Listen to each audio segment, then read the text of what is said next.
Welcome, Matron Dan and Tobago. I'm Hema Ramsoon, an attorney at law. Martin George joins us on set. Now, Mr. George has been aligned not only with a number of public entities in terms of championing a number of causes, he sat on a number of boards. He's also represented a number of persons in medical, what we consider in local plans, malpractice suits.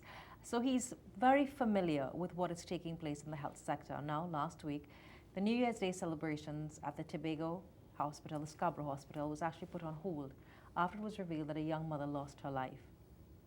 Subsequent to that, a number of doctors were sent home.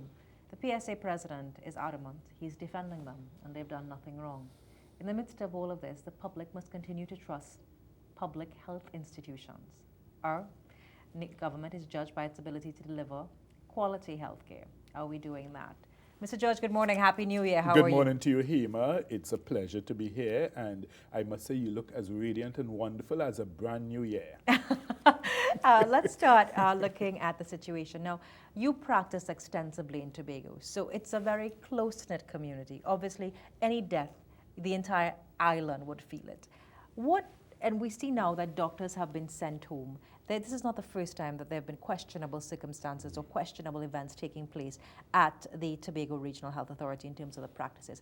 What exactly transpired?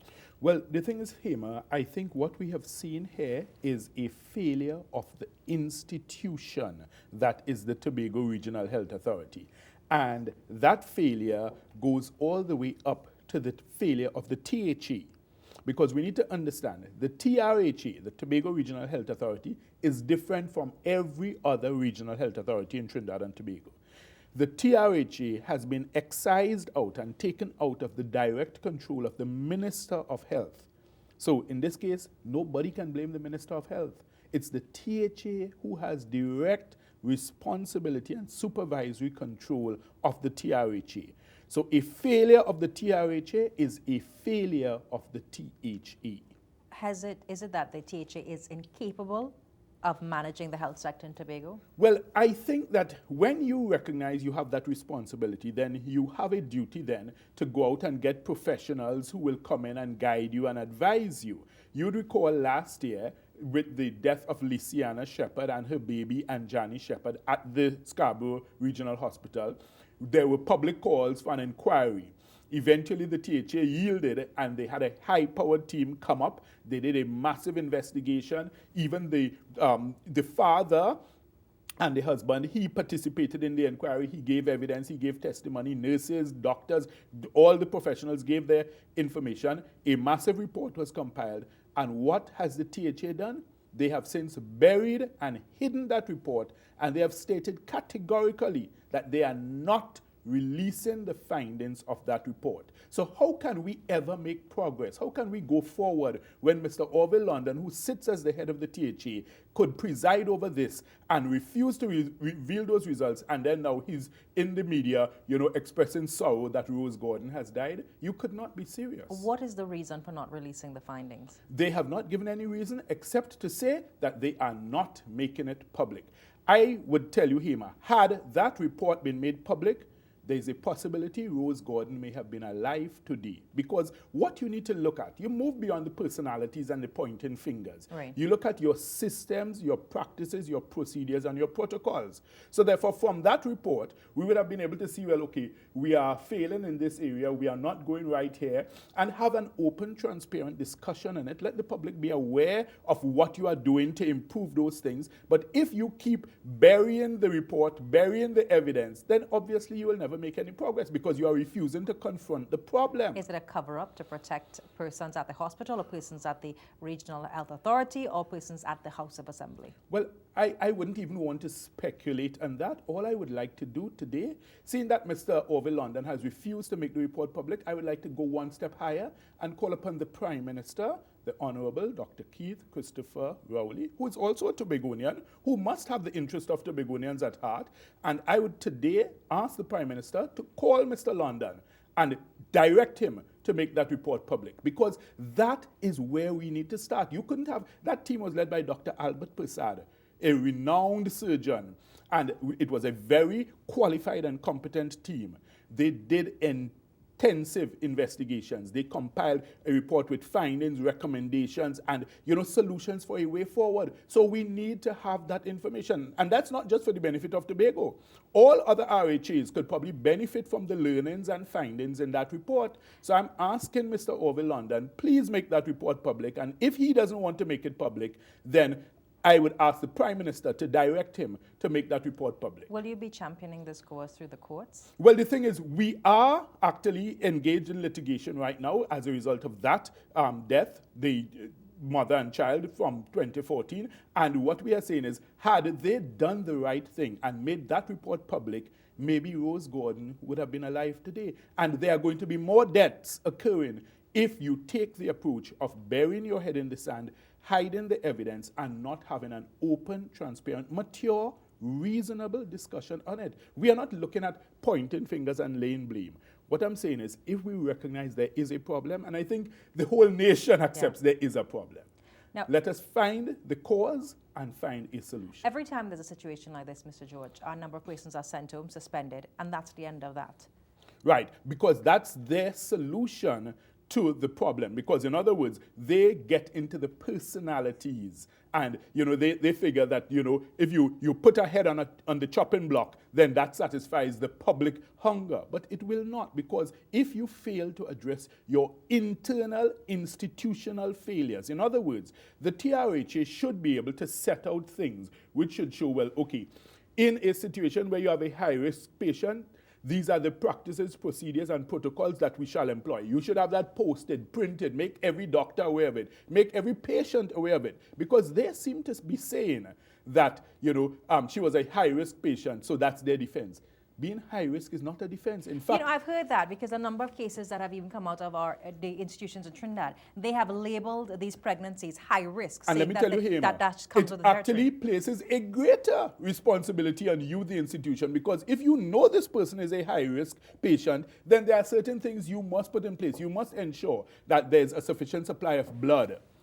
Because with a high-risk patient, there's the risk of bleeding, and therefore there will be the need for blood. You must ensure that all your systems are there.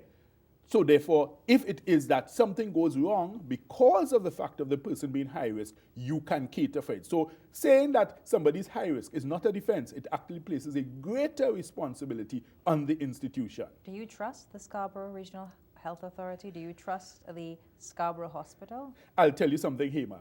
There are many very competent, very committed, very dedicated professionals. Would you go there for treatment, Mr. George? Well, the thing is, I would go because, as I say, I know some of the people there. But for the average member of the public who you may not know somebody, you would have that fear, and I could understand that. I could understand that fear. But the thing is, I know that there are many competent people, but I think it's the TRHA is the problem here. Institutionally, you saw Dr. Dylan Remy resigned. Yes. She's a consummate professional, and I think she had reached the limit and the end of her tether where she said she's not going to participate in this sham and farce anymore. So what is the relationship with the Regional Health Authority in Tobago and the Ministry of Health? I would assume that there would be one sort of policy. No, and that's the difference, and that's what I want the public to understand. The TRHA is not accountable to the Minister of Health. The Minister of Health has no blame in this. Mr. Terence Dial Singh, he has no blame in this because the Minister of Health does not have direct supervisory control over the TRHA. It's the THA led by Mr. Orville London. So when I see Mr. London in the newspapers and in the media expressing sorrow and regret, and he's saying there should not be any maternal deaths, then I would love to take him at his word. Seriously, I mean, he's the leader of Tobago. I would want to believe him. But if you are genuine, then since last year, when you had this comprehensive report, which could have showed us where we went wrong and which may have avoided the death of Rose Gordon, if you refuse to release that report, then I begin to wonder, and people are going to ask the question, Mr. London, are you really genuine about wanting to do something about the healthcare in Tobago when you are refusing to release the findings which could help us to see where we went wrong and chart a path for going forward. Suppose it's if not the about casting blame. Suppose if the findings are released and everything was followed, that this high risk Well, then situation. that is great. That is great, because then we will know, well, look, yes, we do have some procedures that are working, and then we'll now know, well, these are the other ones that we need to start looking at as to where the problem is. So at least, this is what I'm saying. Let's have transparency, let's have openness, let's have clarity, because our concern is for the general public healthcare standards in Trinidad and Tobago throughout. We are not just focused on Tobago. We formed the Medical Complaints Council and Advisory Board. We have several professionals who are already on board with us. And what we are looking at, we're looking to partner with PAHO, the World Health Organization, and other institutional bodies, which can then help generally to raise the level of consciousness and raise the level of discussion, Hema. I always say, honest, open discussion among persons who can, sit down and reason logically is always the best way forward. So is it that over London is not being open, honest, and transparent? Well, if you hide and bury the report, you ask yourself the question. How many discrepancies have you identified at the Regional Health Authority in Tobago? Well, the thing is, okay, in this particular case, I'll tell you, Hema, and this is something I would like you to follow and your media house can take up as an issue. Ask yourself on the question of blood. You saw the initial report from Professor Daisley. It quoted hypovolemic shock as one of his findings. Hypovolemic shock means that there's been some massive loss of blood, and therefore your blood volume has dropped throughout your body. So obviously you need to replace blood. Right. There was an issue, and I ask you to check this out and investigate it. Was there sufficient blood at the Scarborough Regional Hospital on the day that that surgery was performed on that young woman, on Miss Rose Gordon? Was there sufficient blood?